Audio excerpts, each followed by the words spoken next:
I'm sorry, sweetie. Honey Badger doesn't give a shit. Hello, everybody. Welcome to Stupid O'Clock. That was apropos, wasn't it?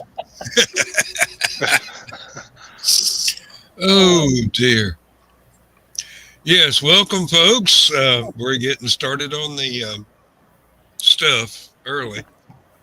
We don't care. Oh, Now, wait a minute. Honey badgers, are honey badgers indigenous to the United States, or is that like an Australian thing? No, they're U.S. Oh. Yep. They're not like regular badgers. They carry knives and guns. Yeah. But they don't need no stinking badgers. Oh, have you done? My Sprecher's root beer is made with honey. What? Hey, Steve, how's it going? And hello to Sarah saying hi to us. John, have you seen well, this is probably old news. Russian tanks that have been blown up are now being tagged with Wolverines. Yes. Just so you know, there is an American volunteer group fighting in Ukraine. There is? Kind of like the Flying Tigers in China? Exactly like the Flying Tigers, except I don't think they actually have a lot. It's hard to say if anyone in America is actually behind them doing this, but they haven't been arrested. They haven't been arrested. And you don't hear a lot about them on the news, which means one of two things. The government doesn't want you to know about them because they're embarrassed by it, or they're doing such a good job the government doesn't want anyone to know about it because they're providing really good intel. Yeah. So. Now, I saw a video earlier today about, have you noticed the Russian tanks when the turrets are blown off of them? And the guy explained to it is the reason they're that way is because they've got auto loaders. Yes. And they're set just right. And, it makes them sit lower. Sitting lower is harder. It is. And all the ammo is in the very bottom of the tank underneath the turret. They have two rings. And one for the actual projectiles and the other one for the propellant. Yeah. And if you ever notice, this is something you'll pay attention to now that I tell you about it. If you ever see a Russian 125 millimeter gun tank, which most of them are, they all use the same ammo. If you see them going down the road, they'll all have their gun raised at the same 30-degree angle. That's the auto loader position. Oh. That's why you never see the guns pointed straight until they're getting ready to fire. And it won't go straight and ready to fire until they select the ammo they want to shoot. And then the ammo carousel brings the ammo up, the autoloader loads it, brings it up to the gun, loads it in the gun. And once it's loaded and ready to go, it drops the gun. You make it sound like a slide projector. It damn near is. Now, do you know why American tanks don't do that? Because they got 19-year-olds with good, strong arms to load the weapon. And the Abrams has this really neat feature. All the ammo is in a rack on the back of the turret, and they have these special scissoring blast doors that go up, and one goes up, one goes down. And on top of the ammo, there's a big metal plate with a special number of special bolts. They're designed to shear at a certain force. The blast door is designed to handle more than that force. So if the ammo on the Abrams goes up, the blast doors will buckle in and lock into place like pressure doors. And that plate on top, the big panel on top, will blow out, and all the flame and everything will shoot out the top of the tank turret. Yeah, like a fireworks factory. Only, yeah. Yeah, only but more powerful. They do have a small rack in the turret right next to the loader that holds 3 rounds. So that's the ready rack. Everything else is the storage rack in the back. So if you do manage to disarm an Abrams by blowing up their exterior ammo supply, they've still got a Derringer they can pop at you. And 3 machine guns. And 3 machine. Okay. Well, that's nothing to sneeze at. Well, if the 50 on top survives, which if the ammo goes, it probably won't. And the loader's machine gun survives, which right next to the ammo probably won't. They still have a coax machine gun mounted right next to the main gun. So.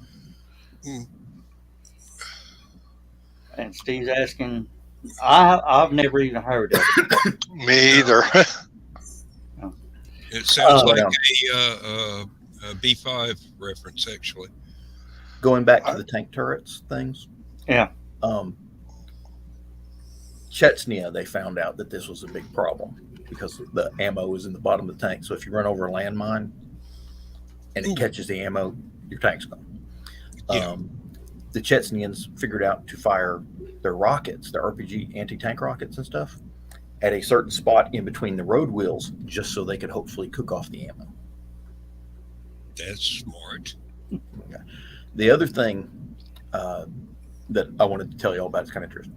There is a website dedicated to Soviet tank turrets that had been blown off the tank and how far they went from the tank. They're judging it like an Olympic event. If I'm not mistaken, the current record holder is 196 feet, but I think I saw one the other day that was either 203 feet or 230. I can't remember which.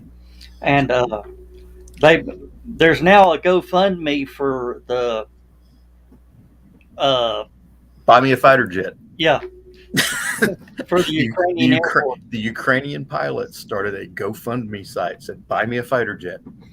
And it's clicking off pretty good from what I've heard. I wish I had some extra money right now. I really Don't they have a new design A-10 Warthog that the Soviets out there that hasn't been released yet? We haven't released yet to use. No, they're going away from the gun to missiles. Well, where's all that money that the president said that they were getting for the defenses? Have they not got that yet? Well, anytime a Democrat says we need money to buy something, it usually vaporizes and they need more money to buy something. Or some pork attached to it or something. Exactly. But I thought because for that, that would have got pushed through pretty quick. Yeah. Anything getting pushed through quick in Washington would be a miracle. And B, if Biden's behind it, it's being pushed through on a hover round. So.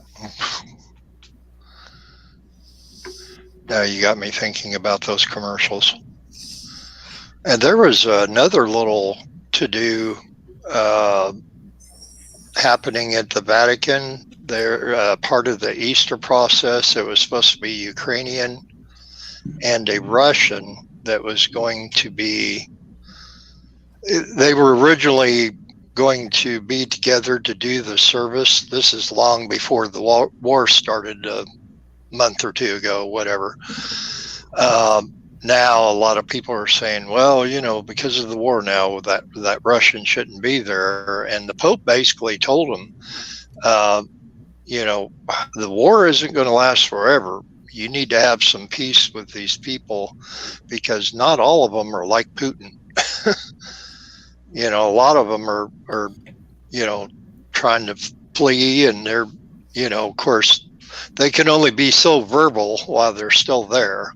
I'm waiting for the UN and NATO to declare a no-fly zone and a no-ship zone around Ukraine. Oh, did you see Ukraine, whatever. Ukraine congratulated Russia on their new submarine, the Moscovia. Yeah. Yeah, that was one thing Ukraine is kind of famous for is their IT people. A lot of your internet comes out of Ukraine, whether you know it or not. Yeah. And they've been trolling the heck out of the Russians. It's not even funny. But it's fun. What is funny, though, is Russia has clamped down on their news and information, and it's just the whole country's just stoked with propaganda. And it's horrible to see this. I mean, it makes those Trump supporters look like, the idiots they are. Just boring. I mean, because Trump supporters ain't got nothing on these Russians that are backing Putin. We're liberating Ukraine by killing all of them. Sarah wants to know, what does a no-fly mean? Means they won't allow any aircraft in there without permission. So if the Russians send fighter jets in, the NATO will send out fighter jets to stop them or shoot them down with missiles or something like that. Terminex is called in with a bunch of foggers to make sure that there's no flies. 20,000 volunteers from all over the world are joined up to fight Russian invaders. Commanders say they're weeding out bloodthirsty guys and extremists. Well, that means there's not any damn Americans there. You know, if I thought I could do any good over there, I'd sign up. But about the only thing I'd teach them to do is either shoot a mortar, blow stuff up, or maybe launch javelin missiles. Yeah, the only thing I could teach them was how to shoot straight, and they seem to know that already, so I'm not needed. Well, no, that would get us in trouble on YouTube. You do have another little skill you could teach them, John, but we can't talk about that. What? How to make explosive chili? He's took enough of them apart. I'm sure he could teach them how to assemble them. John knows where I'm talking about now. No comment. Nope, no comment. I am retired. Unless they throw a really big paycheck at me, then y'all might not. The last thing you'll get is a Facebook notification saying that you are. I got a 6-month contract. See you guys later. I have noticed that we have not gotten a single bot since the war started. Well, we've had a couple, but not as many as before. Yeah. Now we're just getting the spammers in the group. Yeah, but those are all. There's one of the problems with clicking on a lot of those things, like the donkey thing. Yeah, like Chris's donkey show. Is the reason they put them out there is you'll get spammers. I keep getting these ones for Ellen DeGeneres, and I'm pretty sure I haven't won anything from Ellen DeGeneres, despite this little thing that pops up. It's the same idiot. I wouldn't imagine that you have any interest in even watching her show when it was. Actually, I kind of like Ellen DeGeneres. Oh, okay. Well, I don't watch her show, but but I do like the fact that she, just hey, here I am, get over it. And the Ellen show was funny back when she did her sitcom. Yeah. Never saw it. I don't get to see much TV, but every once in a while. She does this one thing on her show where she'll be sitting there in the couch, there's this little pit group thing on the stage. And she's keeping the person's attention on herself. And somebody will sneak up behind them dressed in like a furry costume. And like, and scare right in the middle of the interview, scared the crap out of them. It's just what you need in the middle of an interview, a jump scare. Yeah, I would not be invited back to that show if that happened to me. And the best one was Ashton Kutcher when she had him on there. Oh, what did he do? Really? That was it. Oh, okay. That was it. Really? Because he's always said he can never be, they call that punked. He says he could never be punked. Oh, okay. I get it now. Took me a minute. And he just turned and looked at him like, really? Yeah, John, like you, I would probably not be asked back either. Because somebody be sporting out there with an ass whooping. Grace Under Fire was another good one. The Reba McEntire show. Reba. Yeah. That was a good one. Now, Grace Under Fire is not the original name of the show. Really? First season was called Amazing Grace. Yes. I remember. And the public threw such a fit that it was changed. Oh. Now, please refresh my memory. Which was the one that Andrew Dice Clay was the male lead on. I mean, he was a secondary character.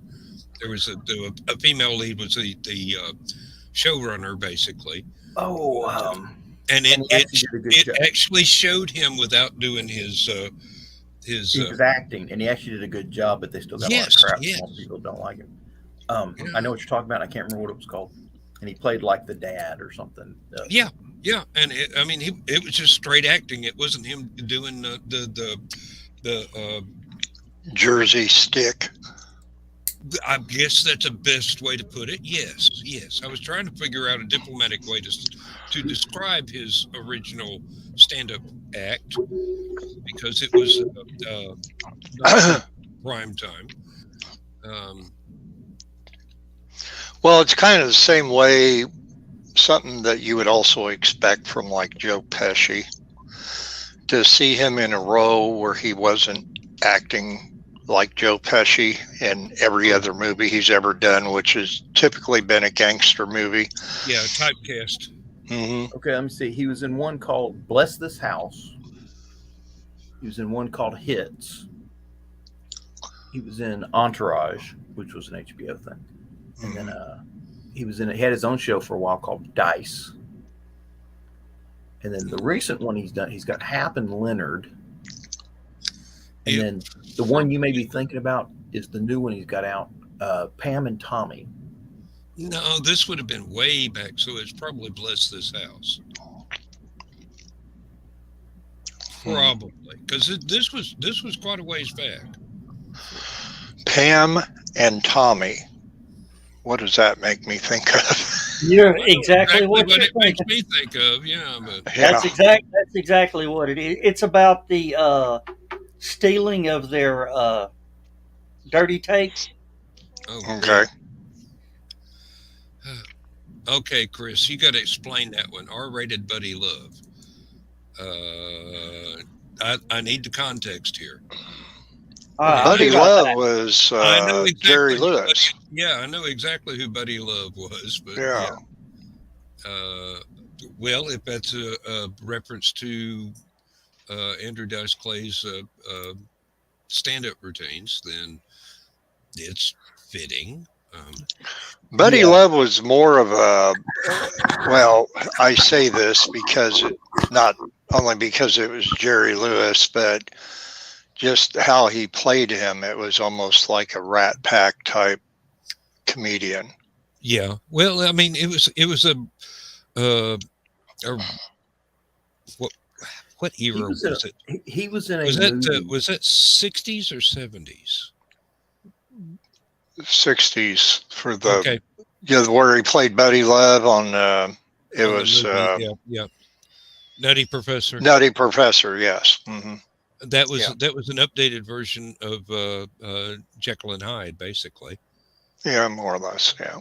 And well, it worked. But you know, people identified more with the other character, the Jekyll. The shy myth light bulb. You know, the crazy one more than they did with the cool debonair Buddy Love character.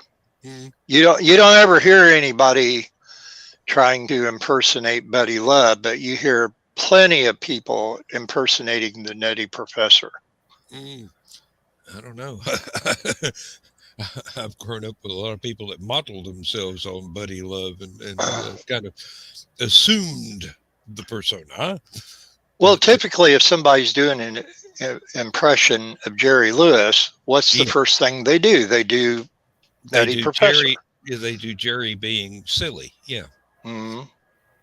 And it's Flavor Haven and, the light bulb routine and all that and everything that he did in that movie.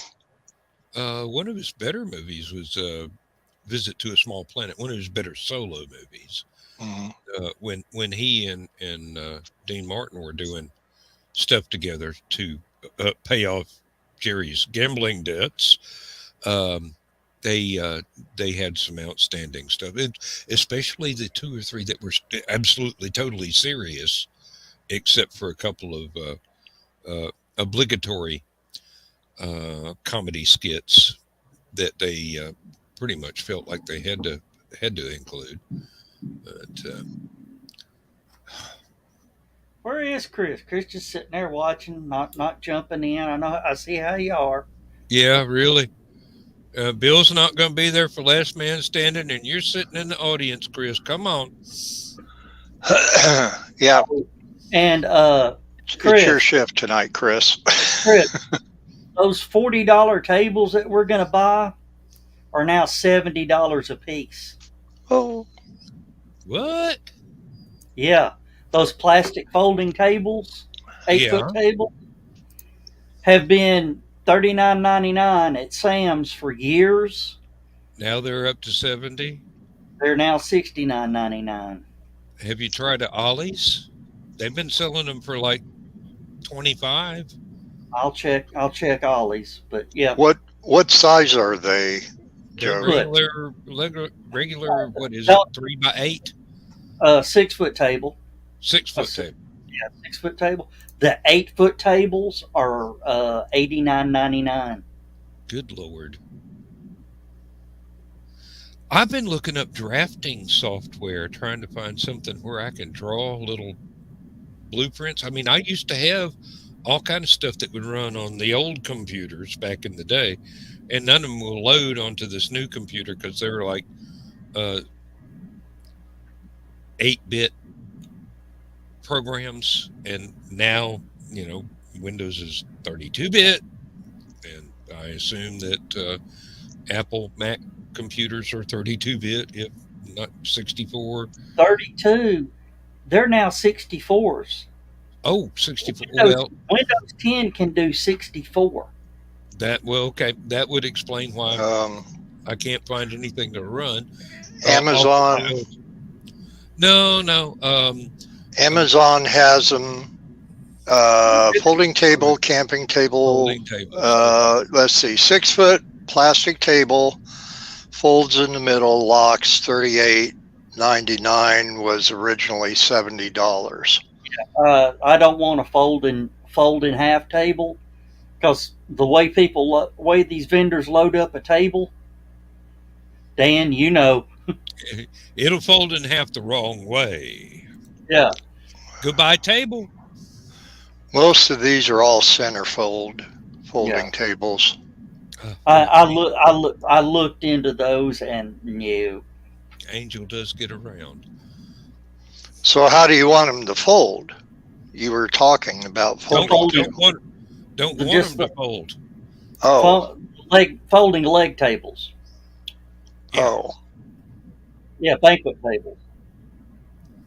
I mean, I like those because the plastic ones, even with my back in the shape it is in and my strength, I can pick up 2 of them and carry it.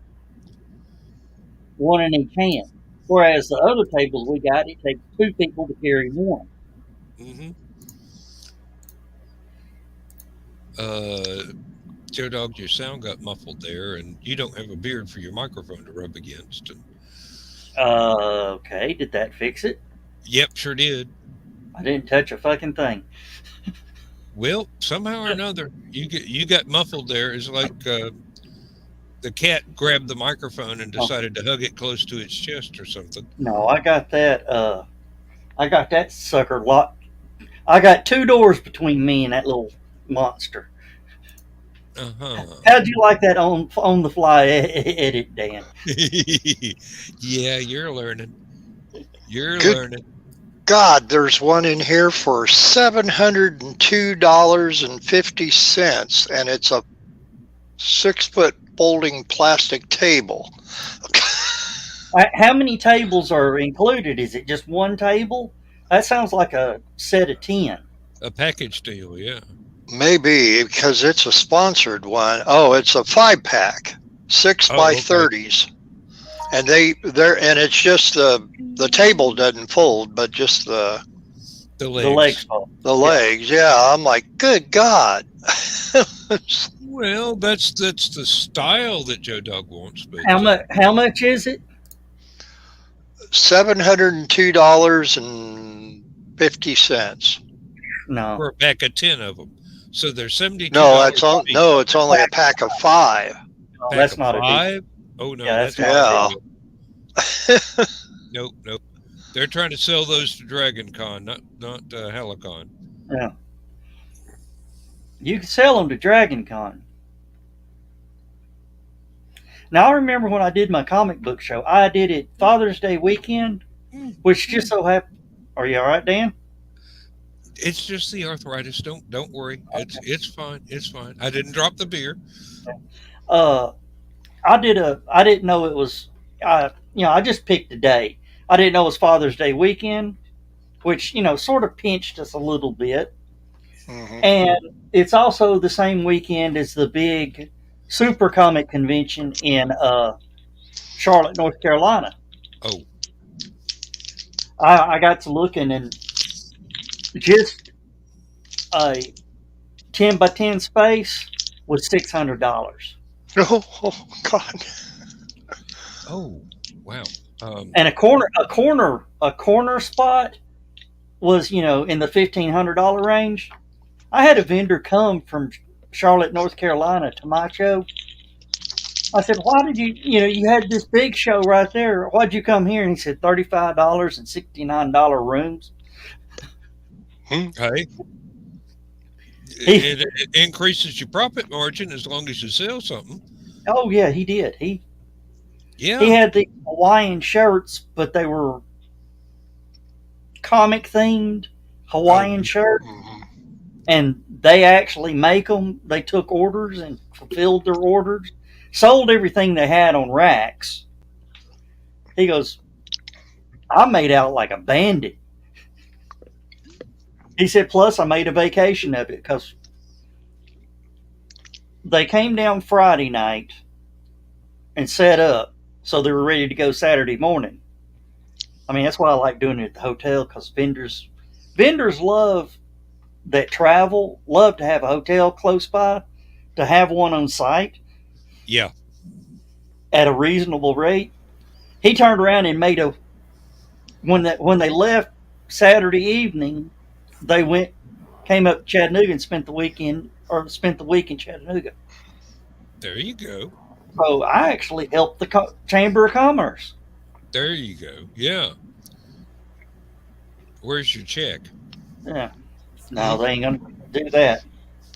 But the comic book show broke even. Good enough. Didn't make any money, but we broke even. Didn't lose any money. Didn't lose any money. There you go. That's the way to look at it. Of course, that's why I'm buying all my tables and chairs now. Because if I hadn't done that, I'd have made money.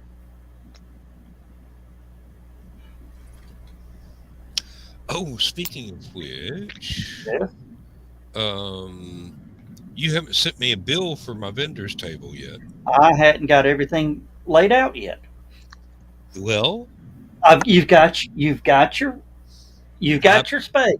I've got a request in. That's Yeah. all. Yeah, you've got your space. Since you're the first one, you got a space. I was the first one? Yeah. Wow. Lindsay will be happy. Yeah. I got to get the map up. I would love to be able to redo that map to where everything was straight instead of all wishy-washy. I'd like to make it look a little more professional. Okay. Send me the dimensions. All right. The whole thing. Including the restroom.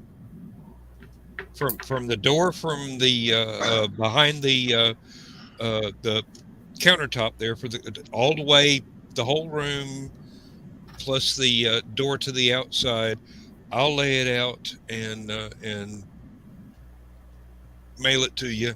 If you want it as a JPEG, that's fine. I can do that. If you want it as a Excel file, which is what I'm going to draw it up on, that's fine too. But probably a JPEG will be what you want. Chris, I've got the main room to vent. That's all. Just let me get a real quick throw a tape measure on the restroom and how far down the wall the door is and all that. Yep. And I need more practice doing the blueprints that I went to college to do. So yeah, it's been a while since I employed my interior designer skills, but I'll do it. Yeah, we'll try to get that to you by the week. What I will do is send you the map. If you ever notice, the map was put on a grid. Uh-huh. 1 square is 1 square foot. Okay, that's great. That's great. And I think the way I had it priced, I mean, it was like $3 a square foot for a space. Hmm. That's cheap.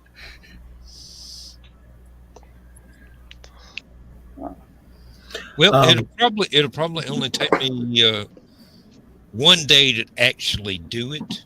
Yeah. But I can't promise what day that will fall on after I get the information. Yeah.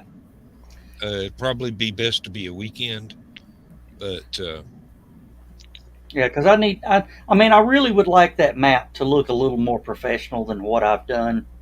I can make it look absolutely fabulous. Just get me the information. I will lay it out the way you send me the information. If it is wrong, it's because the measurements were not. Yeah. Well, what I got was not the actual measurements. Yeah. Let's put it like that. So tomorrow's Easter. Yep. In about 26 minutes. And went to the grocery store today. And of course, everybody's buying their last minute Easter stuff. There's hams and turkeys and eggs and chocolate stuff. And, Yep. Next week, the Thanksgiving stuff will be out. I didn't think much about it. I was doing my little thing. I was trying to find something to throw on the grill tomorrow. And going down there, they had shish kebabs on sale, steak and chicken. And I was like, I think I'll do some shish kebabs tomorrow on the grill. That sounds great. Well, there's just one small issue. I get up to the cash registers and everybody's talking about how, Jesus died on the cross for your sins and stuff like that. And I'm thinking, buying a food product with little metal sticks that spear flesh probably wasn't the best choice of menu item on Easter. Oh, come on. You just act ignorant. Everybody will forgive you later. I don't know. I think I'm actually one of those people down here in Ringgold that everybody likes to dislike. I can't imagine why. And I'm serious. You're a very pleasant individual. You're Oh, no, not on Sundays. You're not. You make it a point not to be pleasant on Sundays. No, it's usually when I show up at the store about 12 o'clock to buy beer on a Sunday, and they don't start selling beer till 12:30. Don't harass them about it. Just hang around for half an hour. Just they can't. No common. They can't, there's just no common sense to that law. No. They can't violate the rules. Then the Just other one I because like, you're there early. all the 18, 19-year-old kids keep asking me for my ID. That's another one. You got to ask them for theirs. My point exactly. Bill took the words right out of my mouth. Are you old enough to look at my ID? Yeah, are you old enough to sell it? My wallet. No. My wallet has a. I have my run wallet into has, that. My wallet has a pocket on one side. It's clear plastic pocket. You put your ID in there. And it finally hit me one day, instead of pulling the thing out to show them, because they want to do the laser scanner on the barcode on the back. Just flip it around backwards. Yeah, flip it around backwards, put it in the window. Now I've just got a barcode up there, and I freaked one kid out to death. Threw it up there. He looked, and it was like, barcode. Oh, yeah, scanner. Yep. I've got, it depends on where I go, but there are certain people that will go, oh, take your license out of your wallet, old man, so that I can see that you're over 18. Tell them to bring their manager over. No, they're just following the rules. the ones that are not following the rules are the ones that walk up and go, "Yeah, you got gray hair. I know you're old enough to buy beer." The bad part I- is I'm in there enough that the regular employees recognize me. Oh So yeah, they don't even bother anymore. But they had a crop of new kids in there today. So. I've got places I go to. There's one place that I'll go through the drive-through now, and if there's one guy working there that has been helping me out at the cash register for, shall we say, a couple of years now. When I pull in the driveway, he goes to the cooler and gets what I normally order and has it at the window when I get there. And You know what I miss in that respect? And Joe know what I'm talking about. The original Golden Gallons. Oh yeah. The building was about the size of 8 phone booths. One side of it was the cooler. The other side was the cash registers where the candy and chips were. They had 2 sliding glass doors on either side, and you did not show up on foot. You couldn't go in on foot or anything like that. You pulled up in your car at one of the sides, and they usually had 2 clerks in there. One, they'd step up and say, "What do you need?" And you could get your beer, Milk, beer, bread. I think they had eggs and then snacks. and chip. Yeah. What was it? Not Ices. I remember they had ices. the icy machine. What was the chip? There was that one chip brand that everybody in Chattanooga had. Tom's. Golden plate. Golden Flake. That's the one. Golden Flake. Yes. Oh, And strangely enough, those buildings are still around, but they're all turned into something else. Yeah. now one of the newest liquor stores in the next county over was built to be 2 stories tall, but they're only using the bottom half. The top floor has yet to be installed.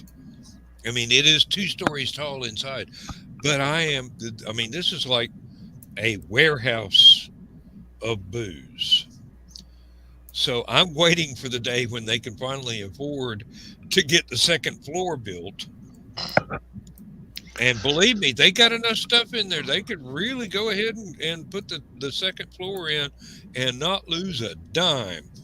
And the Central Park burgers. Do you remember those, John? Oh yeah. Yeah. Dan, you would love and Bill, you'd love it. I mean, it was drive-through only. We had them here. You know what I'm talking? Just a little bitty square building. Yep. 2 stories tall. About the size of a photo mat. Yeah, about the size of a photo mat. But the thing is, the cooler was upstairs. Mm-hmm. Yep.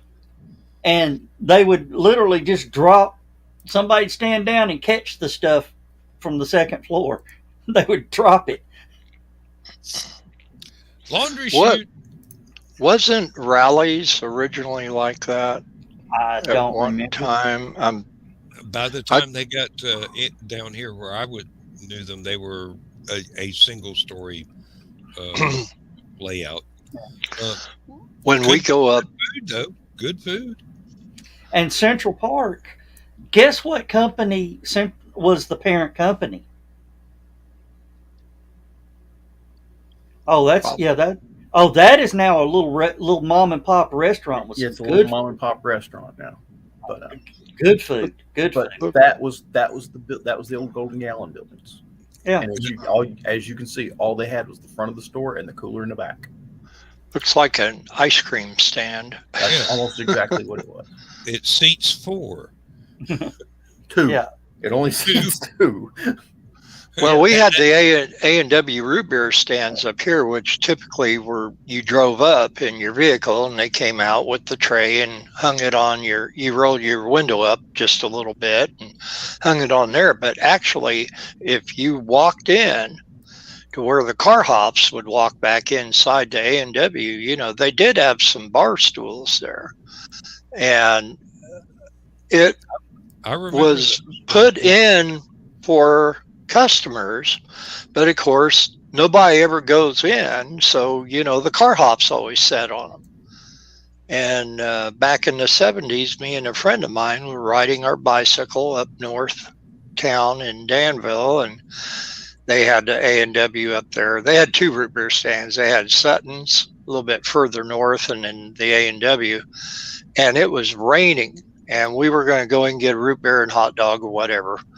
And I said, well, I'm going to go in to order it, and here's these bar stools. I thought, oh, okay, we're on bicycles. We're not in cars. We were too young to drive yet. And boy, they gave us three kinds of hell for sitting on the car hops bar stools.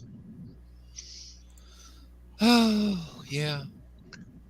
But you talk about the large liquor stores. When we go up to Chicago, the Benny's beverage depots that they have up there are big as Walmarts. They're really huge. And that's the last Central Park. That's the only one left? That's the only one left. Wow. They originally had like little flags or something. Food right there. J Gumbos. What you looking at, John?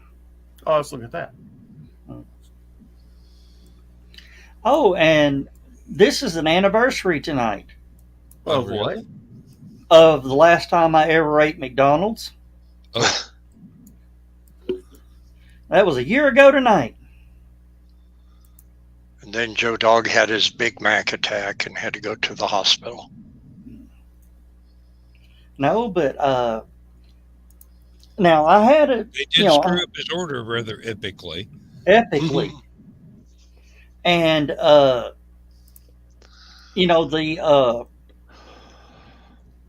owner of the franchise contacted me personally. I mean, called me, left me a voicemail, said, "Please call me. Let's get this straightened out." And he said, "Okay." I talked to him and all that, and he said, "Well, tell you what I'll do. I'll send you some coupons for some free food." I said, "Well, I won't go back in that store." He said, "Well, we got other stores around town." So I took their free coupons. Me and Donna went to get us a meal, and they gave us flack for the coupons. I said, "You know what? I'll never be back." And told him, I said, "You wasted some postage." Because I told him I went to the Red Bank store, and they gave me flack for using the coupons. Why would a fast food franchise give you flack for coupons that when they were most noted for their Christmas gift certificates? Yeah, well, the thing is, we went, and here's what it says. Well, you two are together. It says limit 1 meal per customer. I said, I ordered mine, gave them the coupon. She ordered hers, well, y'all were together.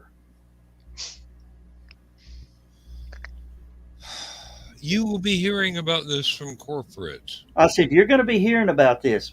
And I called the guy from the restaurant. I still had his phone number. Said, yeah, I was just in Red Bank. Manager comes out wanting to apologize. I said, it's too fucking late. I'm eating this food, and this is the last McDonald's I'll ever eat. Was Ray Kroc still alive? No. He probably would have.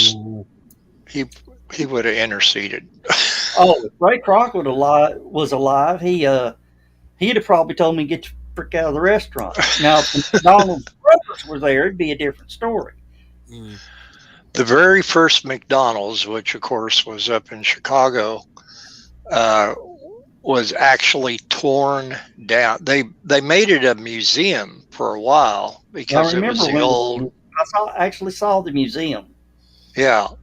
And we thought, okay, this is a good way to preserve it. It's the very first one, much like the very first Kentucky Fried Chicken that's in Corbin, Kentucky. And there. Yeah, they have the museum up, and the one photo I saw had a bunch of antique cars out front and everything, made it look real nice and that. And then one day I'm listening to WGN radio, and they're announcing that they're going to tear down the very first McDonald's, yet they're building a brand new one across the road. It was like, oh geez. Oh yeah, Ray Kroc screwed the McDonald brothers hard. And then took them to court when he bought out, got the name and all that, that they couldn't use the McDonald name. So they countersued, and it ended up that Ray Kroc couldn't put a McDonald's within 5 miles of that one. Oh, I thought it was 50. That must have been somebody else. There was somebody that opened what became later a famous franchise, and the franchise tried to get them shut down. Their own original place shut down, and so a judge ruled that the franchise could not open something with that name within 50 miles of the original. Now that sounds a bit extreme, but punitive damages.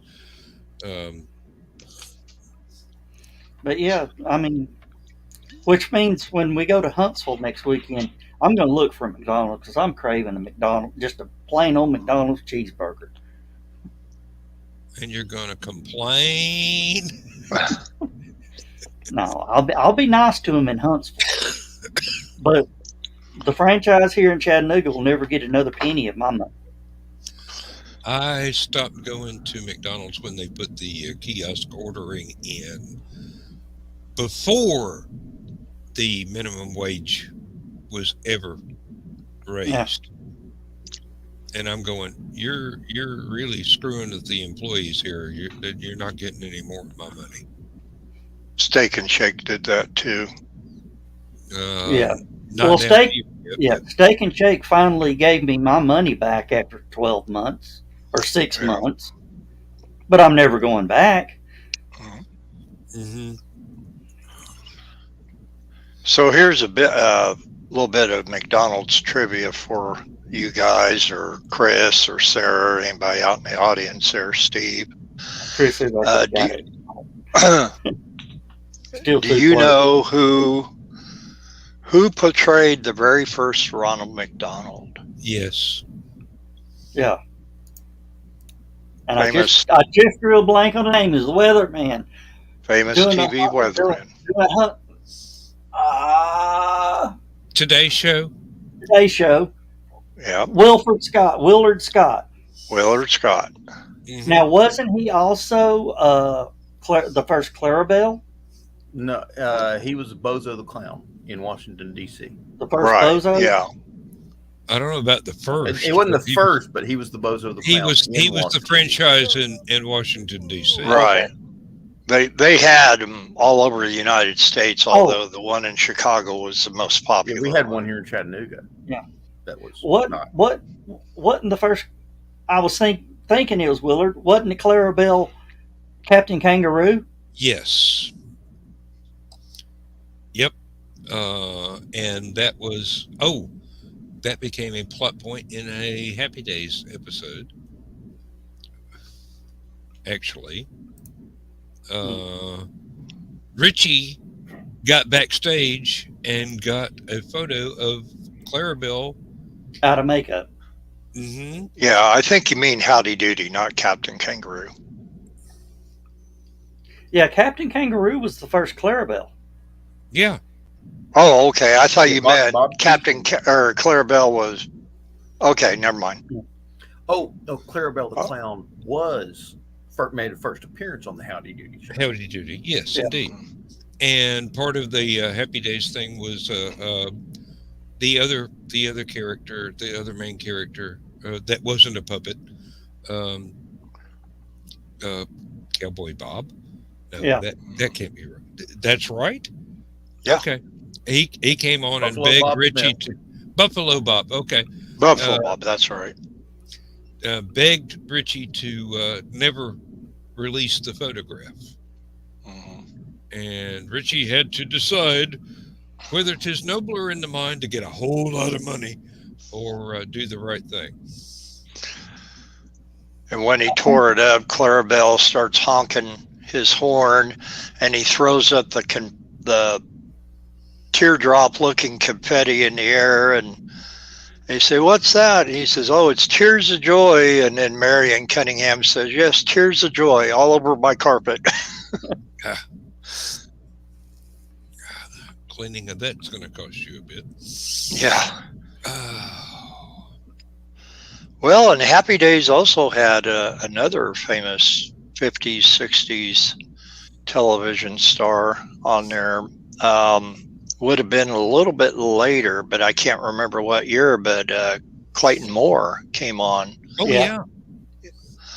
And this was when, after, they took his mask away. Yeah, I was thinking that would have been the time period when the studio had asked him to not wear the mask in public appearances anymore.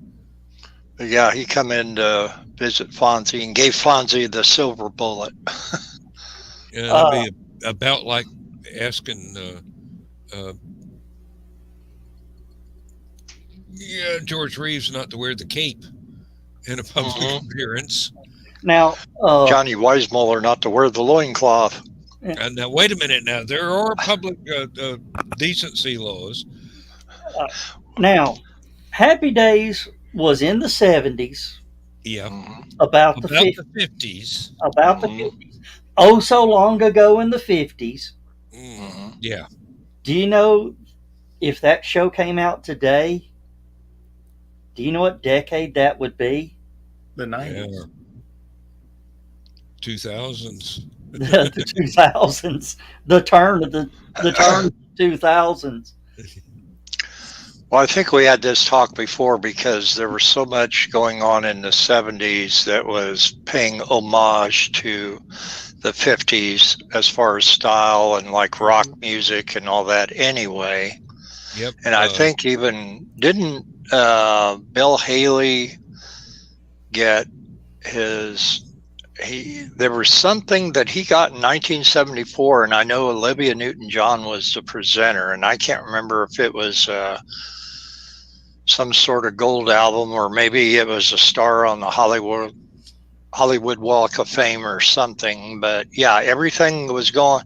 And then in the 80s, it was all about the 70s for some reason because of all the groups that were doing cover songs of all these 70s songs. Lord, so many bands that would not have sold a single album if they hadn't covered somebody from the 70s. Well, think of people like Linda Ronstadt, who predominantly every single she ever had was a cover song from somebody else. Well, Warren Zevon wrote several of them, but Britney Spears had this one song that they sampled.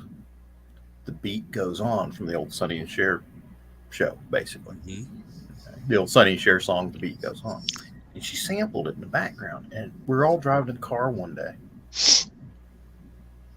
And the first time I'd heard it, and I'm like, hey, that's The Beat Goes On from the old Sonny and Cher show. And this one teenage girl in the car with me had to say, no, that's Britney Spears. And it's like, no, the song she sampled in the background is The Beat Goes On from the old Sonny and Cher show. No, that's Britney Spears.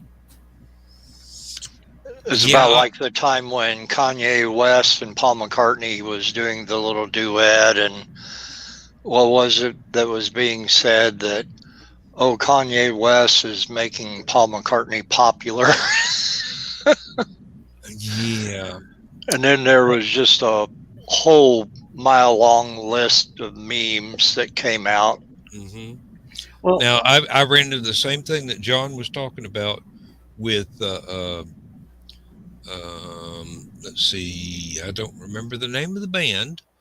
The song was "Smoking in the Boys' Room," and it was during the 90s. And I could not convince a bunch of teenagers that it was from Brownsville Station back in the 70s. They would not believe that it was a cover. They thought Motley Crue. Motley Yep. Crue. Oh, yeah, I was going to say 80s hair band. Mm-hmm. They could not believe that they had not made it up. I'm going, no. I've got it on cassette. That lets you know how old it is. I got it on cassette. I've got it on 8-track. There you go. What's an 8-track? Yeah. Some of these artists actually, where somebody samples their song, some of them have fun with it. Uh-huh. Richard Marx is one of them. One of his, I can't remember which one it was, but he was playing at Riverbend and started playing, what was sampled. But, instead of going into his song, he started going, bop, bop. And the crowd lost it. He goes, wait, holy shit, that was my song. And then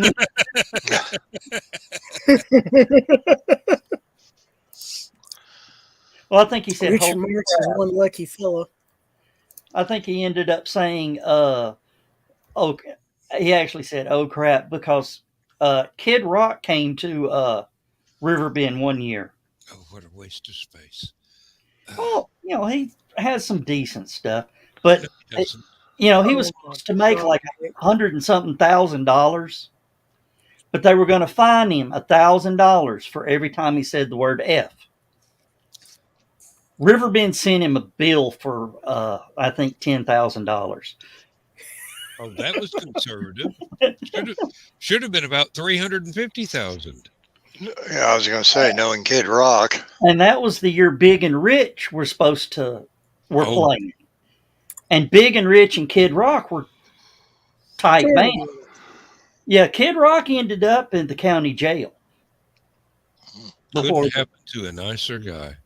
Well, what was funny is after that, Kid Rock knew where to get on the boat to get to the Coke stage. When Big and Rich, Kid Rock showed up with Big and Rich, and he was escorted out of Riverbend in a perp walk in cuffs. Wow. Couldn't happen to a nicer guy. We got Nicholas with us tonight. Hey, Nick. Yeah, I saw that, and I'm like, good grief. Yeah. Yeah, I don't like Whitney Houston's version of Dolly's song. Actually, it's pretty good. And Dolly has actually said she loves it. Mm-hmm. She loves that. She said it made her a very rich woman. Well, yeah, I'm sure she loves that it made her a very rich woman. you got to figure where to put the commas in. But yeah, Whitney's got a fine voice. I mean, seriously. The only song of hers I ever liked was her very first song, Saving All My Love for You, because she wasn't whining and yelping in it the way she would in so many other ones. I just never been a fan. That's okay if anybody else is, and that's, I wouldn't say that I'm a fan. I know a good voice when I hear one. Yeah, and the movie it was in was pretty good. Yeah. The Bodyguard with Kevin Costner.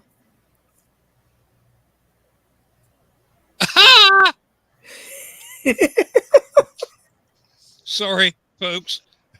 I saw that comment and yeah, she did an excellent job with it. But I was trying to think of the name of this group that the song, popular as it was, and they were a one-hit wonder group, and it came out in the 90s, maybe early thousands, and all through the song, you kept hearing the, beat, It wasn't so much a drum beat as it was with a keyboard, but it was the consistent tone going through Andrea True Connections, More, More, More. And as soon as you would hear it, of course, if you grew up listening to that song in the early mid 70s, whenever it came out, you would say, oh yeah, More, More, More by Andrea True Connection. But then, you know, a lot of the younger kids and now would say, well, who's that? I'm like, well, this is the sound that they're stealing from. That's the name of the group that they're stealing it Was that from. Andrea True or Andrea Moore? No, Andrea True Connection, and the song was called More, More, More. You know, More, More, More, how you like it, how you like it. Mm-hmm. But there's a, like a, I don't know if it's like a pre-recorded loop that goes through the whole song. And this other, the other Oh, you're group. talking about Lynn's Steal My Sunshine. Right. Yeah, that's it. Exactly. I was just getting ready to Google it because now it was going to bother me. And they had a pretty big hit with it, too. Yeah. I think the tipping the guy wasn't point. much crap, but his girl was cute. I think the tipping point between, oh yeah, this band totally did it originally, and oh Now, wow, this band's covering something classic was Chris, tell me ELO this. covering Roll Over Beethoven. Right. At that point, everybody knew it was Chuck Berry. After that, when somebody covered something, it was like, oh no, they did it first. Yeah, but I've got this 20-year-old 45 that says they didn't. I got something to say about that in a second, but Whoa! real quick. What happened? Uh-oh. Amber Alert. Oh. Okay, anybody in Monroe, Georgia, look out for a 2016 blue Chevy Malibu for unknown reasons. Apparently, a child has just been kidnapped. That's Walton County, isn't it? 1977 Chevy Malibu or 72 or 76, I think it said. It's blanked off my screen because I hit confirm. I'm sorry. Oh. That group you were talking about, Chris, Lynn's or whatever. Yeah, Lynn. Hey, yeah. What girl that was in that group was a celebrity? Do you remember that at all? And I don't remember it at all because I just remember she was cute and the guy was playing this tough guy that's like, yeah, nobody better mess with my girl. Hey, if we're going to talk about Nicholas's comment just now, please wait until I get back from the restroom. oh, okay. Yeah, we can hold off on that. Oh, well, you know, the Eagles originally, Linda Ronstadt recorded Desperado. They're the ones that made it famous, though. Well, that's like they always thought when she was with the Stone Ponies that, oh, well, she did have an original song. It was called Different Drum. And I said, yeah, written by Michael Nesmith of the Monkees, you know. And there's an actual episode of the Monkees that they're at a talent show and he's standing up there dressed up like Hank Williams.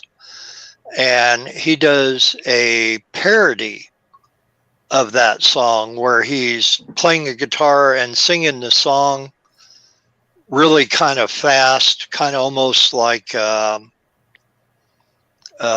Tommy Smothers or Jerry Van Dyke trying to sing something and they can't really get it right.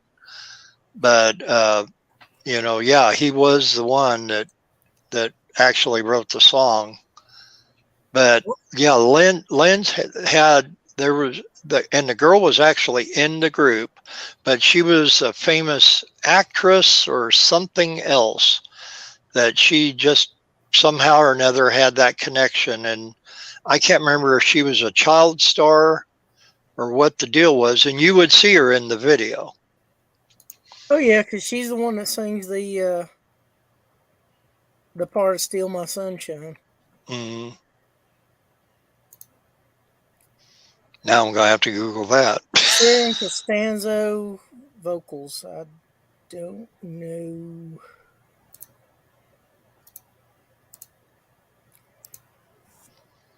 Was it Lens? Is that how No, you? L-E-N. Oh, Len. Yep. All right. Thank you. Thank you. Like Lynn, Len. All right. Did I miss it or?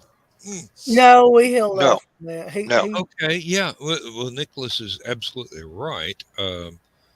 This is the comment in question. I'm sorry that I had to rush off to the laboratory at such a inopportune moment, but got to talk about the Disturbed's cover of Sound of Silence. Great cover too. Yes. Simon and Garfunkel was what, late 60s, early 70s did their Late 60s. It was late late 60s. 60s. Yeah. Yeah, And it middle and was late. this absolutely beautiful, gentle, touching, emotional song. And then Disturbed come along here not very long ago and turned it into a powerhouse. The vocalist for Disturbed, whoa, that Dave guy, Draymond. He's he good. knows exactly how to use his voice. Now here is what I've heard it explained. The Simon and Garfunkel version was a warning to how things are going. Uh-huh. Disturbed is the anger that the warning hasn't been heeded. Mm, Does that sound? that makes perfect sense. That makes absolutely sense. And Facebook user, we don't know who you are, John. Find the thing. Nope, that was me. Oh, that was you, Yeah, I'm the Facebook. John. Alright. Okay, why don't you just say it? Because y'all were busy talking. It was Oh, good grief. That never stopped anybody before. Nicholas, you need to listen to the Disturbed version of that song where he has Miles Kennedy singing with him. It is so much better. I And mean, if you like the version that Dave sings by himself, when you have Miles Kennedy singing harmony vocal with him, it makes it that much more powerful and Yep, so much yep. better. Joe Dog Beat is typing. yeah. Yep. That happens. Great minds think alike. Yeah. But yes, Nicholas, I would highly recommend you listening to the version that Miles Kennedy sings on him. It's actually at a concert in Houston, I believe. I think you'll really enjoy it. It took Dave Damon, Dave Draymond. Draymond. It took him 2 hours to get those vocals down. What, do you have to stop and cry? Because I would have. If I No, was a singer. they weren't right. He changed his complete singing style for this. Oh, He's okay. one of these screamer rah, rah, rah, rah, Cookie Monster rock is Mhm. what Disturbed is. That's the best way to describe it is Cookie Monster rock. He had Yeah. to completely change what he does. But the thing is, he's a classically trained singer. Hmm. Much like Pat Benatar is. Yeah, Much Pat like Benatar actually learned how to sing opera. Yeah, she did. Frank Zappa had a PhD in music and wrote sheet music for Mm. just about everything he and the Mothers ever did. And the funny thing is, when Oh, Sarah, good night. good night, Sarah. When Pat was putting together her band, Neil Girardo walked in, and she told her management right away, if he can't play, we're getting him lessons. It was lust and love at first sight. Mm, Well, I'll tell you somebody else who's a fantastic singer that you'd never know it by watching his performances and other stuff. Mike Rowe, Dirty Jobs. yeah, I didn't know he He, could. Oh, that guy. He's Okay. got a deep voice. he's an opera singer. Oh heavens! His first job was opera singing. And And decided he wanted to get his hands dirty. Nick, I'll tell you right now, that was the first realization of her true talent is when she went that way. Yep, I Mm. will second that. I did not take her seriously until that session where she was recording. Well, she had No, I didn't take her seriously at all. I mean, it was her other stuff pop songs was, that were. was pop music, which uh, is all well and good in its own for its own benefit. But when she demonstrated that she had a range outside of pop, that's when I started noticing. Yeah, well, Shame on the house of Ptolemy. okay. Okay, Uh, um, Somebody's listening to something. He was a consul of Rome. I knew her talent way before.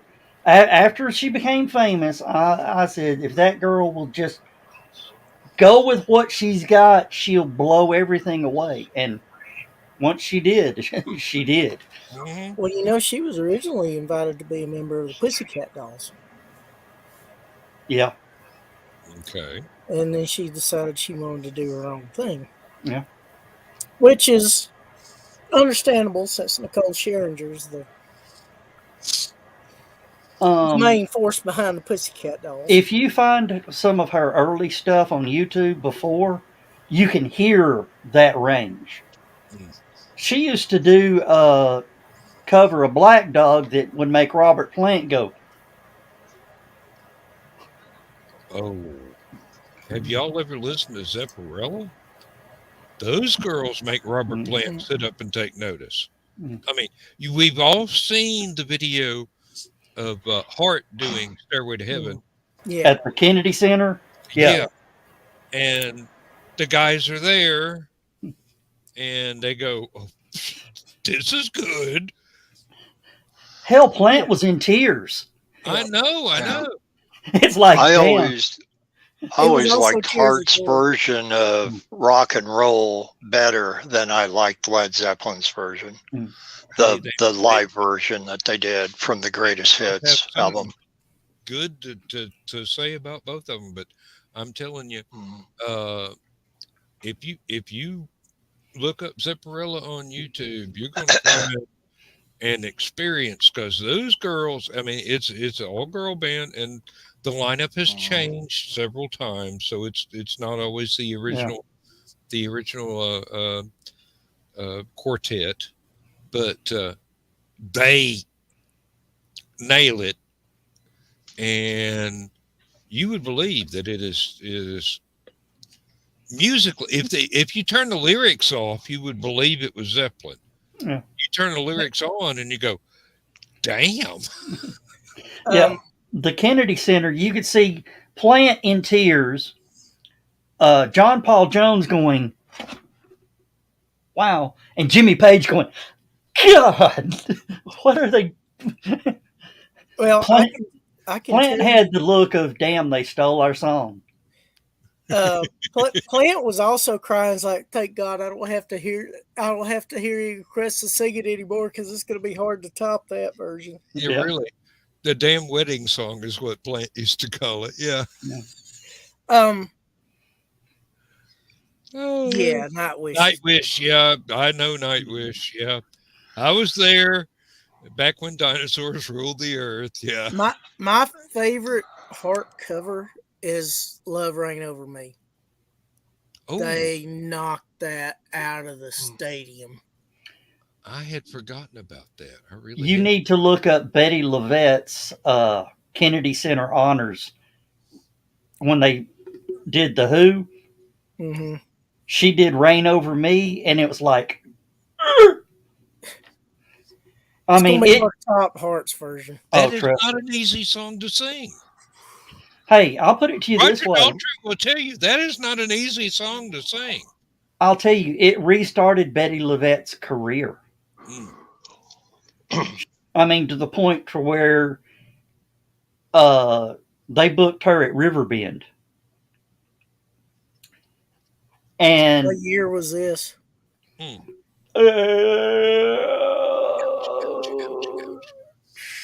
mid 2000, mid aughts. Okay.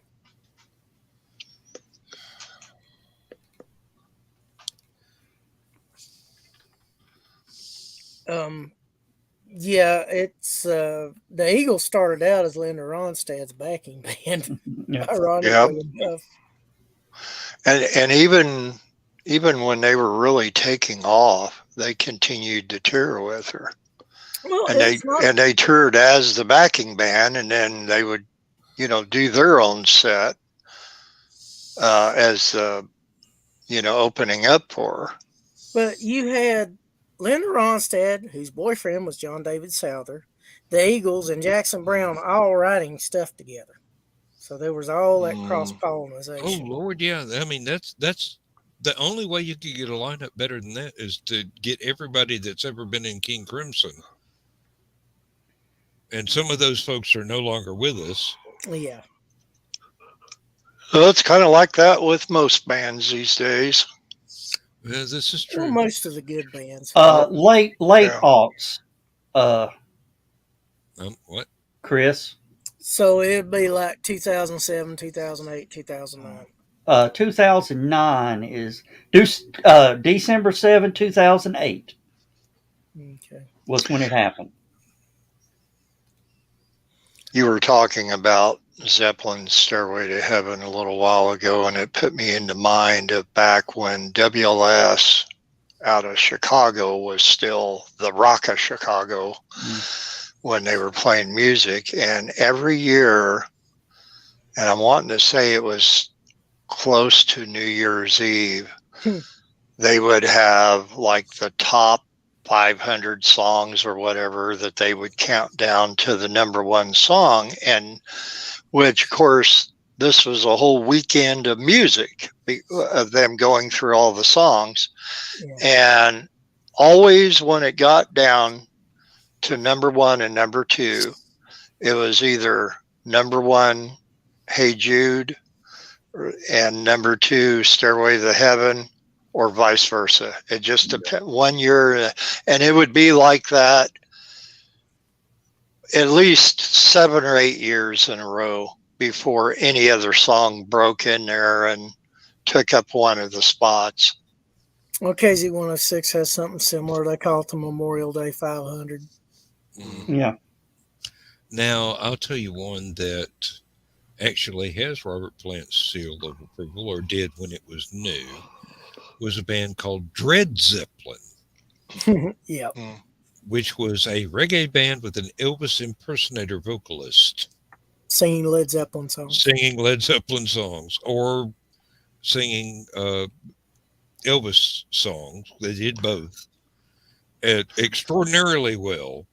And there are videos on YouTube, but the CD cuts off of their, I think they may have had 3 CDs, 3 albums that came out.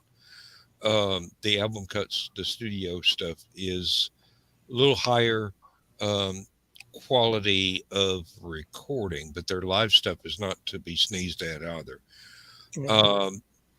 When they first came out, Robert Plant said, "This stuff is in my car stereo from now on until I find something better," and he just absolutely loved it.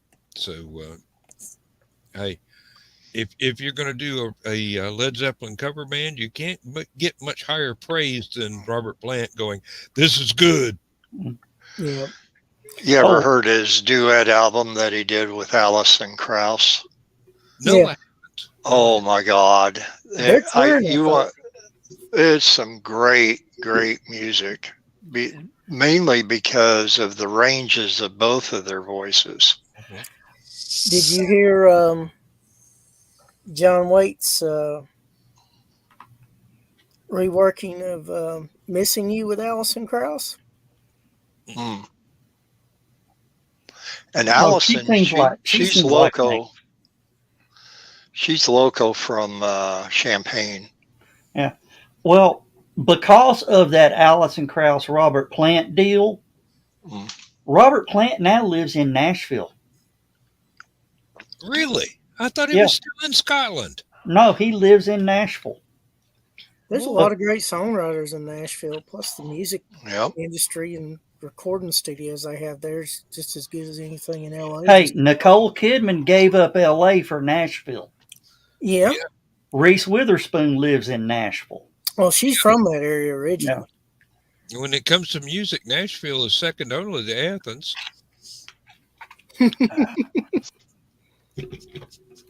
Good night, Nick. Good night, Nick. See you, Nick. Nicholas. Thank you for joining in. Yeah, he had to leave on that note. What? Next time you have insomnia, come on in the show. We'll put you to sleep. Yeah, really. Hey, that's the subtitle of my 9th album. Hey guys, before I forget it, I watched a movie tonight that I would like to share with you. Yes, it finally came out on DVD. And well, it says DVD and digital. It's been out on Blu-ray and digital for a while, but we got to watch Spider-Man: Far From Home with Tom Holland and Benedict Cumberbatch, and anybody else in that movie is not really worth mentioning. But anyway, but I just want to give you my take on it, and so if anybody hasn't really seen the movie yet, maybe you ought to go into the kitchen and make you something to eat and come back in about 5 minutes or so. So starting about now.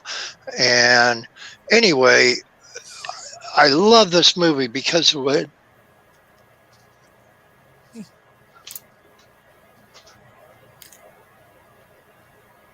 And of course, Bill's mic is muted. We cannot hear Bill. And you would never know that it was Fred Flintstone that saved the day.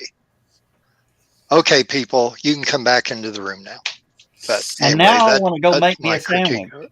There you go. Now I want Now to you're make hungry. a sandwich. Yeah. No, actually, in all reality, And Bill really started did. to watch the movie tonight, and my friend, I had a high school friend of mine that called that another high school friend of ours that has cancer and he had some news to update me on with him, so I had to pause it, and I'm going to watch it tomorrow night. Well, actually, from what I'm understanding, you have to watch No Way Home to understand Doctor Strange. In The the new- Madness of the Multiverse, or Multiversal Madness. Yeah. Oh, the second Doctor Strange movie Yeah. that's coming out? They're Yeah. direct. Yeah, okay. They are directly tied together. I can understand exactly why, yes. I will say that I watched enough of No And Way it- Home tonight before I got the phone call to see Matt Murdock talking to him when they were telling him they had to all had to lawyer up. And then here's Matt Murdock. But Yeah, but that's about as far as I got. the break did you? the window scene was an absolute Daredevil classic, right? Oh yeah. Yeah. Now- How'd you do that? I'm a good lawyer. Yeah, I haven't seen it yet.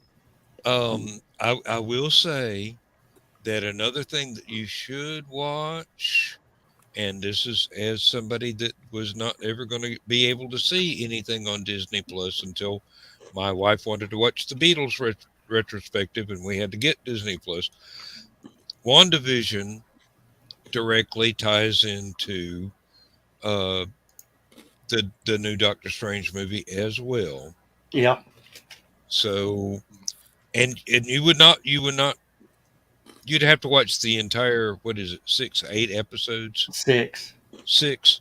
You'd have to watch all of them in order for that remark to make sense. But if you were really lazy, you could just watch the last episode and try and figure it out from there. Now, you need to watch them all because each episode is a completely different story. Mm-hmm. It's a completely different story, but they all tie together, if that makes any sense. Yes, Hmm. it does indeed. I'm not quite fond of the changes between the comic book Agatha Harkness and the TV show Agatha Harkness, but, you know, there's nothing says that they have to slavishly follow the comic books. They made it work. They made it work. It is its own private universe, as opposed to your own private Idaho. Yeah. But you know what? I would love to see a comic movie that was taken directly from the comic and made like the comic. And I know the Batman has come pretty close to that, but I think John posted up the best potential comic movie. The CIA goes after Clark Kent for being such a good reporter, but they can't figure out why all their attempts to kill him has failed.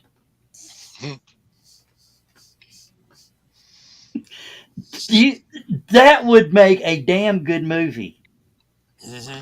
I was going to say the one that I thought was truest to the actual comic book is one about the classic Justice League, and it was done in the art style of the fellow that was drawing the comics at that time. And now I cannot remember the name of the animated film, but it is a DC animated movie, and it's out there. Justice League New Frontiers. New Frontiers, that's the one. Thank you. And that would be the late Darwin Cook. Yes. And that is Of course Bill would know that. And just for Dan, here we go. Get ready, Dan.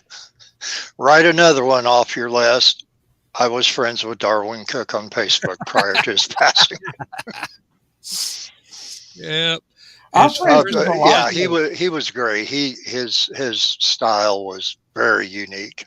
As far as I know, that one is the closest to the actual comic series that anybody's ever done. Yeah, because he treated Wonder Woman as an Amazon, and it was actually bigger than Superman. Right, and a good foot taller.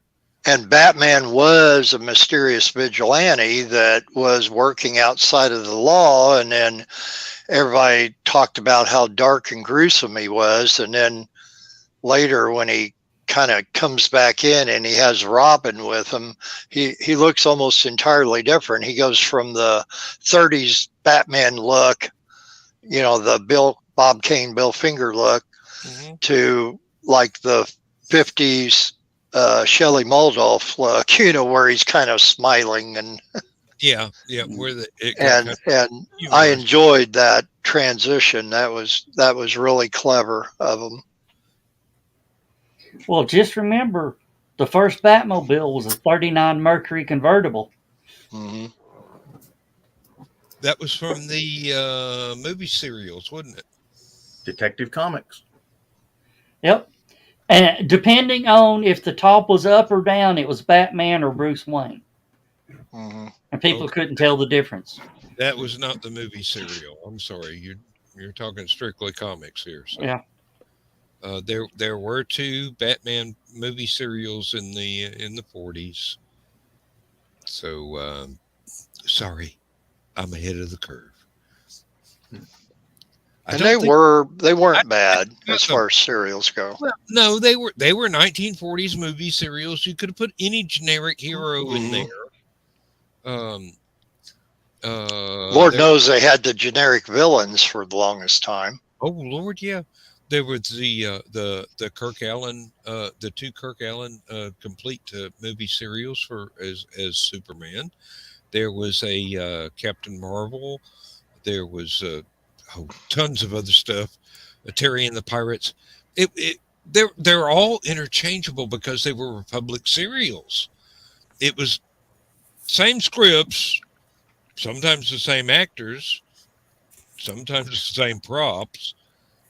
And I know when we were talking about this last time, Ryan Permison was in here, and he kind of had the deer caught in the headlight look when you mentioned his name. And I think later on last week, I found a real neat little homage to Kirk Allen, and that showed a lot of good action scenes, a lot of good flight scenes. Of course, the flight scenes would transition them from him bouncing off of the trampoline or whatever to the animated cartoon Superman flying. Animation, yeah. And a lot of people had a problem with that, and I never did. I thought that was kind of cool, but a lot of people had a problem with it. Now, if I remember correctly, the first Lois Lane from the George Reeves TV series was the Lois Lane from the Kirk Allen movie serials. And in one scene of the first Christopher Reeve Superman movie, Kirk Allen and was it Noel Neal or was it the second Lois Lane? Well, Noel Neal and what's his name that played Jimmy was in the first Superman movie.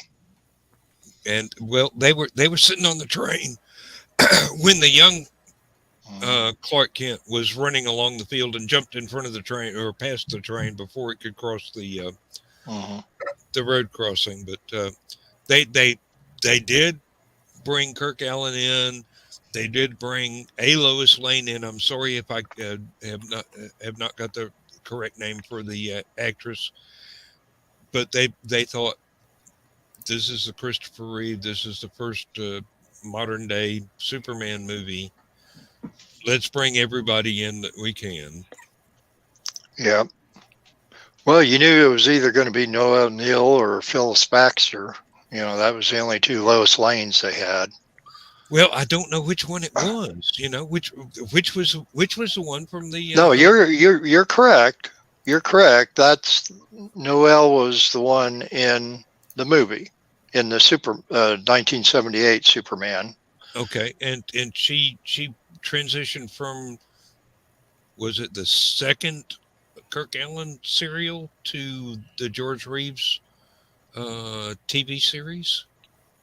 You're going to have to look that one up because I don't know. I mean, I remember, but I don't know if I'm right. I'm going to take 3 steps and get another beer. I'll be right back. Joe, I listened to that version that you sent me. I still think Hart's is better, but that is good. Yeah. I forgot the USFL premiered tonight. Yep. I saw that and I thought, what the heck is football doing on Fox? Yeah. Of course, I just watched a little quick clip. They've got drones out on the field. And in what position? Cameraman. Oh, okay.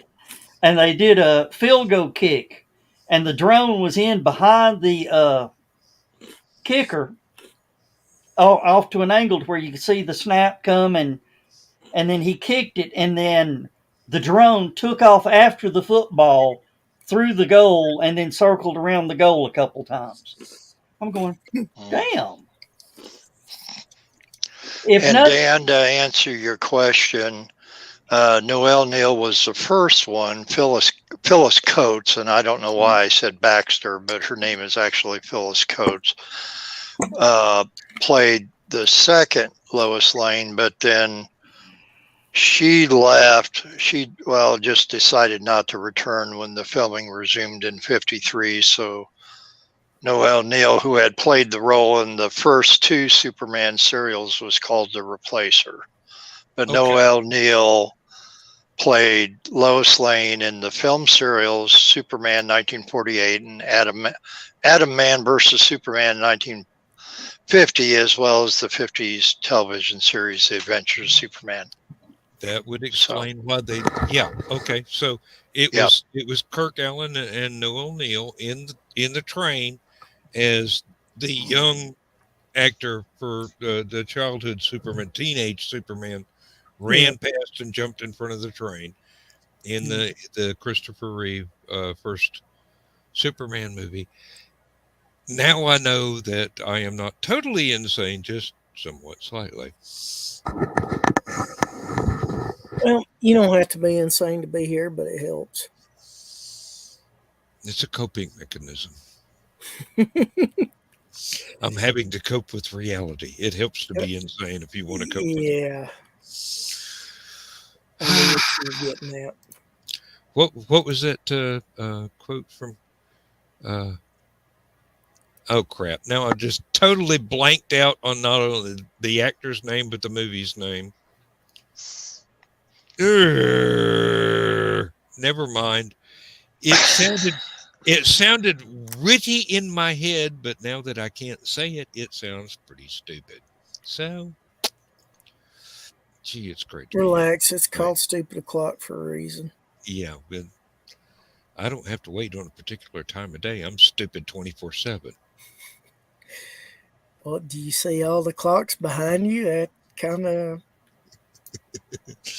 It's always 24/7 in somebody's universe. Yeah. It's 5 o'clock somewhere.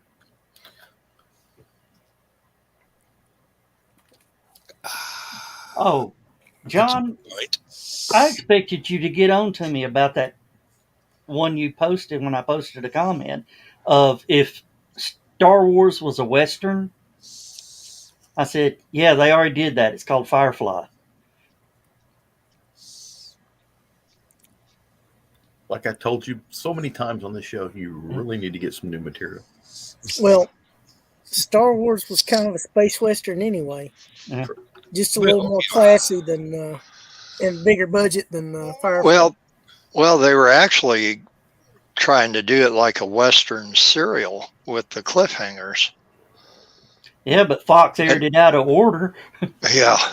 Yeah, and they stole the script from a Japanese samurai movie. Well, that's Star Wars. Yeah. Yeah. I mean, Lucas was influenced heavily by Kurosawa. It wasn't. Didn't he want Kurosawa as a? No, Kurosawa was the director. He wanted Khashoggi. He as Obi-Wan. Yeah. Yeah. The actor. Yes. Yeah. Oh crap! I cannot remember Japanese names at the moment. Alec Guinness was a nice consolation prize there. Oh, and remember me telling you about the movie that had this Chinese agent, whatever, meeting up with Bruce Lee in San Francisco in the early 70s. It's called The IT Man. Yeah. Okay. Or is that it's called in the United States One Punch Man? Yeah. Okay, yeah. Now I have seen all of those. I made it a point to see all of those because they were amazing. Yeah. Didn't they make a anime cartoon? Yes. They by that did. title? They did, but it's not anywhere near the same. It might share general similarities with the plot, but it's not anywhere near the same. If you can see IP Man 1 through 4, go for it because you are going to want to binge watch all 4 of them. This is some amazing stuff.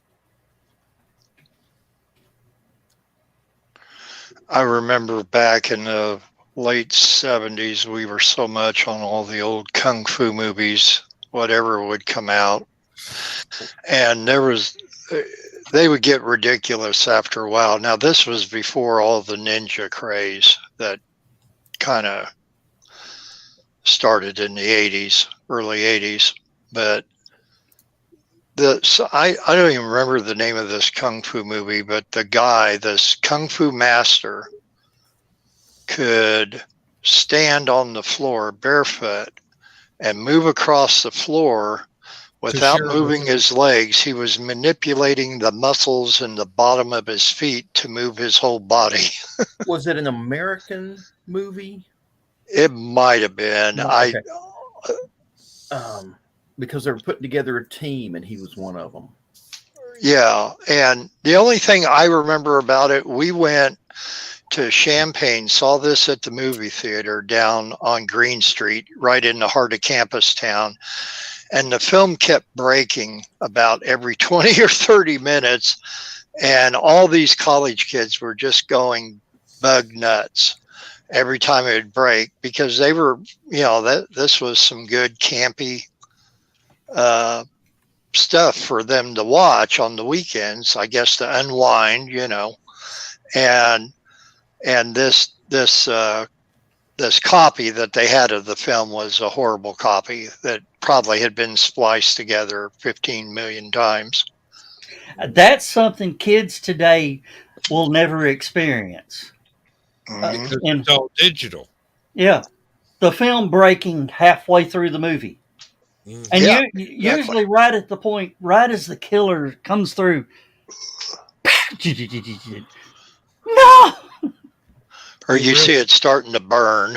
Yeah. Now, John has looked up the actor who was desired to play Obi-Wan. That's who George Lucas wanted. Mm-hmm. And that would have been epic. It would have totally changed. Well, I don't know. Seeing as how it was George's script, and you can't say this shit, you can only write it.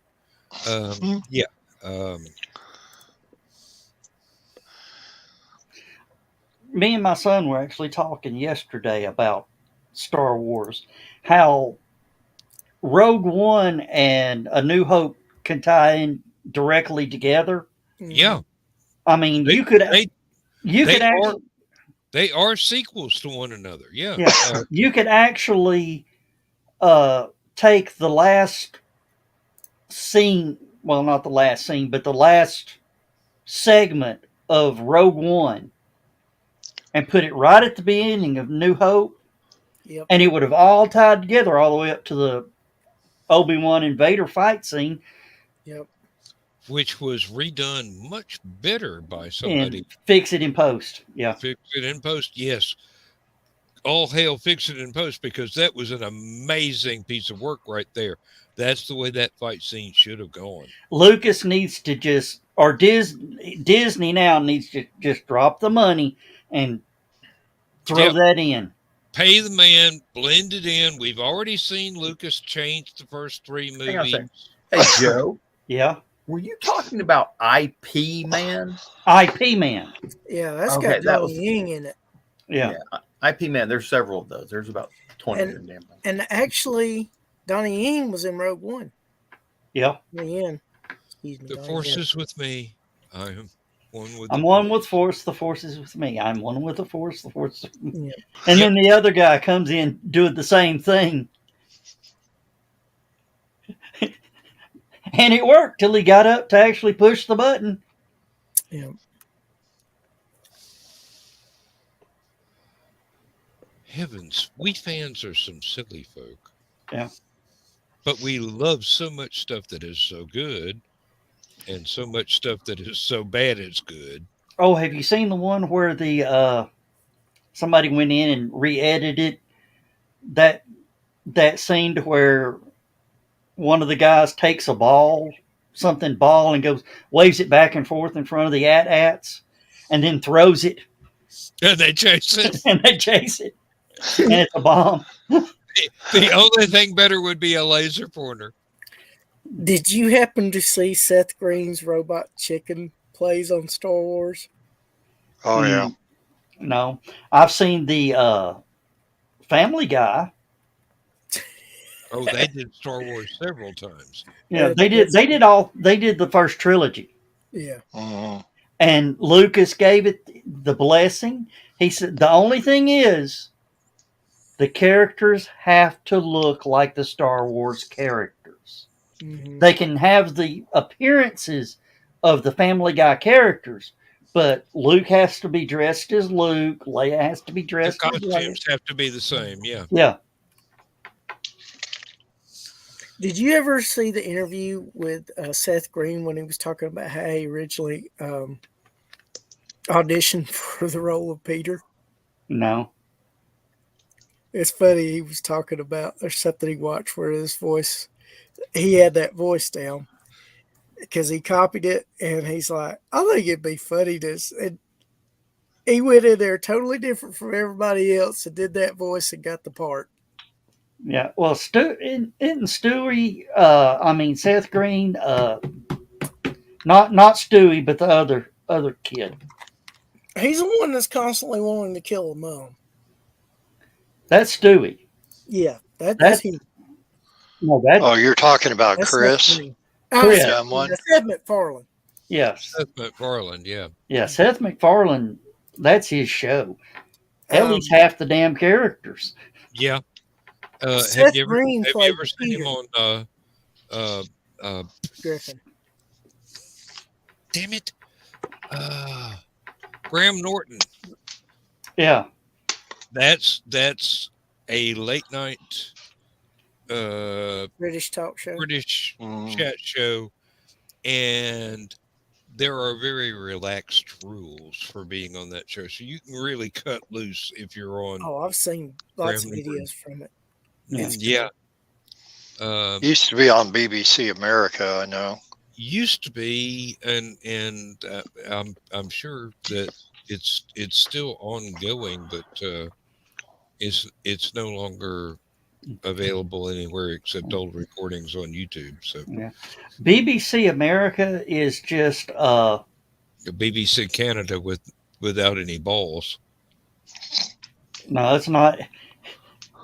Everything they show is American shows, except for an occasional, Doctor Who episode. Oh, tomorrow, one of Jodie's last 2 or 3 episodes for her entire run as the Doctor.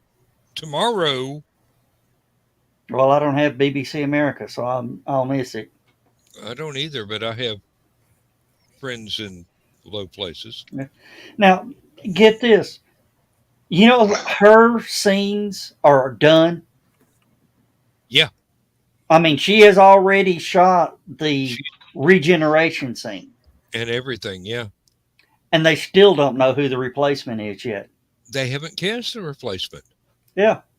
It's not necessary. They can blend that in once they cast the next Doctor. The magic of post-production. Well, Yeah. I still say it's got to be Rupert Grint. I don't care. Finally, Ginger. Finally, a ginger. And then kill him off and bring in the next one. Actually, I wish that we would get totally surprised and she would do a whole nother season now that somebody sane is actually in the production seat. Well, the thing is, her and Kenneball are. I know, but the scripts never really gave her enough to work with. They were, no matter who wrote them. Well, no, there were at least 3 Percys that were written by somebody other than Chibnall that actually gave her something substantive to work with. I did say that right. Now, guess who they're talking about bringing back? Tennant. Yeah, I heard. They're actually, but the thing is, he'll be a more evil, more darker Doctor.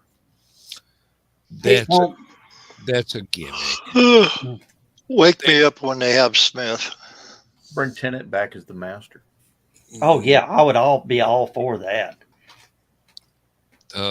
There's Craig Ferguson as the new Doctor and his gay robot as his companion.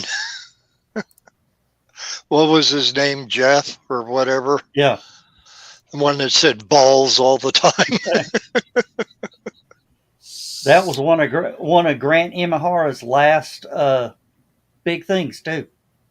Grant Imahara built that. Hmm. All right, John, push the button. Do I have to? Oh, yeah, it's that Push time. the button, Max.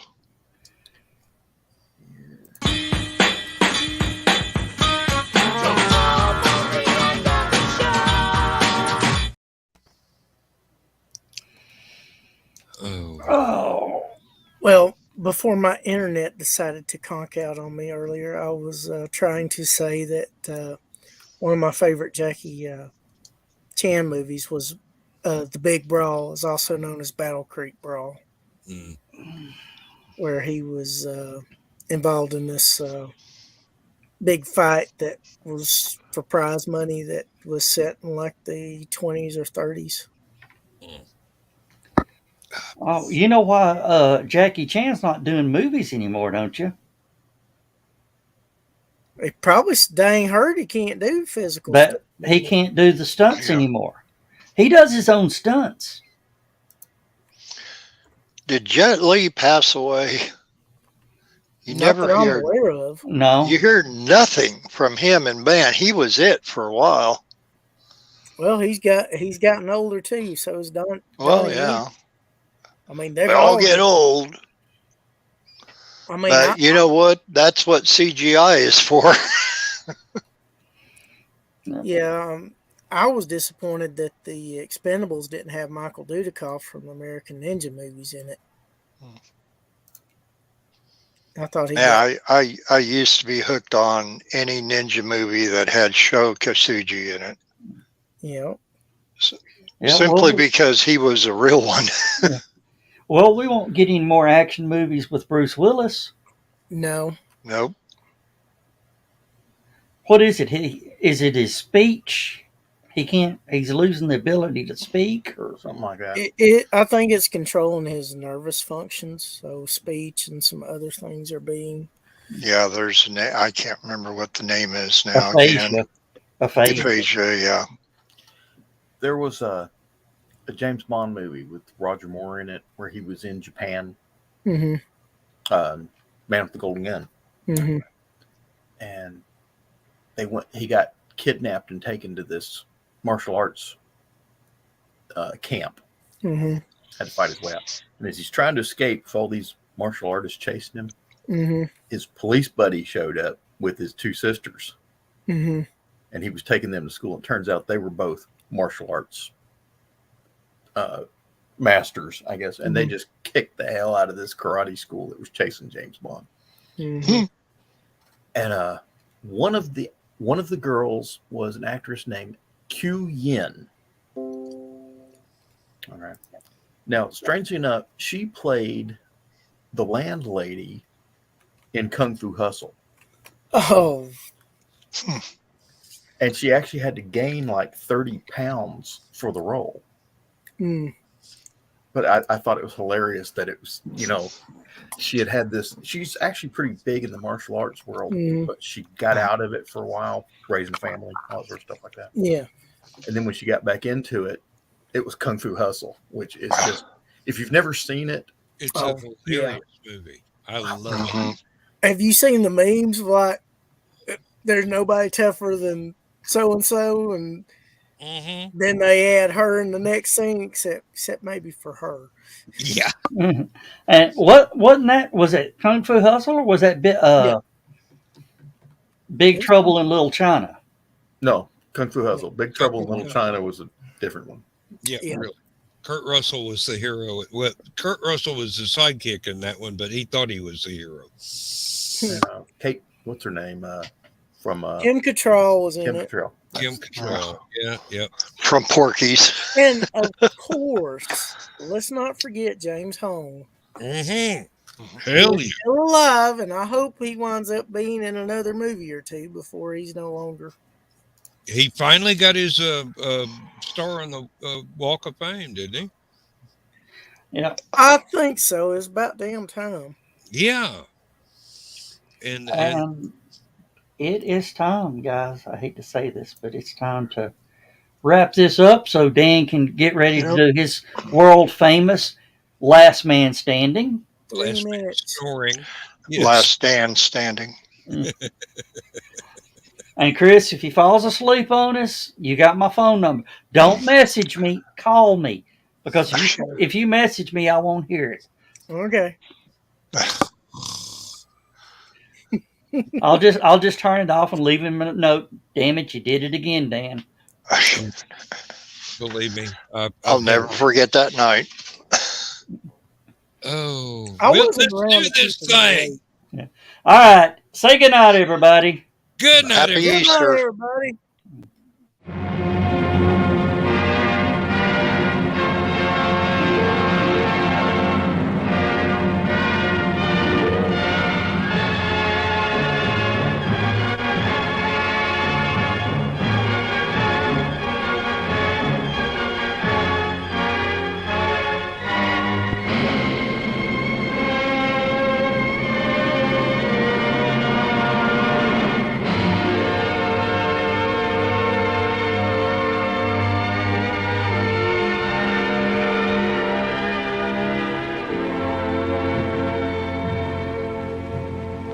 I have slept the surly bonds of earth and danced the skies on laughter-silvered wings.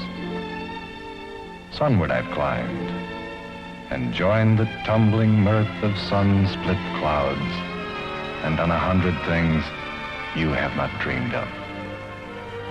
Wheeled and soared and swung high in the sunlit silence. Hovering there, I've chased the shouting wind along and flung my eager craft through footless halls of air.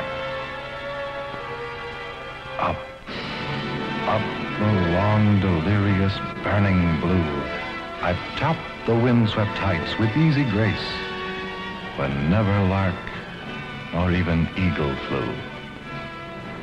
And while with silent, lifting mind, I've trod the high, untrespassed sanctity of space, put out my hand, and touched the face of God.